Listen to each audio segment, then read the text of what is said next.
যে campus democracy student dignity এই বিষয়টা নিশ্চিত হওয়া আমরা মনে করছি জরুরি। বিশেষ করে বিগত 15 বছরের ঢাকা বিশ্ববিদ্যালয়ের যে অভিজ্ঞতা, আমি শুধু 15 বছর বলবো না, এখানে 90 পরবর্তী থেকে শুরু করে ঢাকা বিশ্ববিদ্যালয়ের শিক্ষার্থীদের যে অভিজ্ঞতা বা যে হিস্ট্রিক্যাল যে ঘটনাগুলো ঘটেছে এখানে একটা সময় আমরা শুনেছি যে আমার টিচারদের কাছ থেকে শুনি যে গোলাগুলি হতো 2001, 2, 3 ওই সময়টাতে, এবং তারও আগে হচ্ছে যে এখানে আস্তে আস্তে গেস্ট রুম চালু হয়েছিল এবং এটার কন্টিনিউশন এসেছে। আসার পরে 9-এর পরে যখন আওয়ামী লীগ ক্ষমতা এসে তারা তখন ছাত্রদের দলকে হল থেকে বের করে দিয়েছে, একটা সময় গিয়ে তারা হলগুলো এককভাবে আধিপত্য বিস্তার করেছে।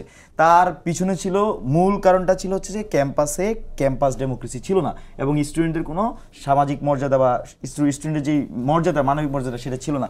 তো এখানে ক্যাম্পাস ডেমোক্রেসি যদি নিশ্চিত করা যায় তাহলে হচ্ছে যে স্টুডেন্ট ডিগনিটি আমরা মনে করি যে নিশ্চিত করা যাবে, সেজন্য নিয়মিত ডাকসুর বিকল্প নাই।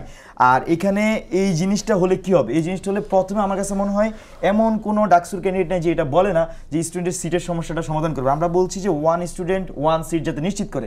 এখন ধরেন যে এবার ডাকসু হলো, ডাকসু হওয়ার পরে এখানে সবগুলা হলের বা শিক্ষার্থীদের অ্যাকোমোডেশন চিন্তা ভাবনা করে 1 স্টুডেন্ট 1 সিট পলিসিতে বিশ্ববিদ্যালয়ে গেল এবং বড় বড় বিল্ডিং উঠালো।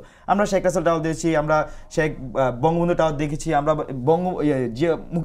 শেখ মুজিব হলের মধ্যে বড় বিল্ডিং দেখেছি, আমরা কার্জনে 20 তলা বিল্ডিং দেখেছি। তো এইগুলা কিন্তু ঢাকা বিশ্ববিদ্যালয়ে করা সম্ভব, শুধুমাত্র ছাত্রদের হলের জন্য এগুলো করা হচ্ছে না। আমরা জগন্নাথ হলে বড় বিল্ডিং দেখেছি, কিন্তু আমি ফজলুল হক মুসলিম হলে বড় বিল্ডিং দেখিনি, আমি জসিমউদ্দিন হলে বড় বিল্ডিং দেখিনি। এখানে যদি বড় বড় বিল্ডিং উঠে দেওয়া হয় আমি মনে করি সিটের সমস্যাটা সমাধান হয়ে যাবে। সেটা হলে কি হবে, সেটা হলে ক্যাম্পাস ডেমোক্রেসি নিয়ে আর কোনো বাধা থাকবে না সিটের সমস্যা, কারণ আর সে রাজনৈতিকভাবে কারো কাছে ধরা বাধা থাকবে না।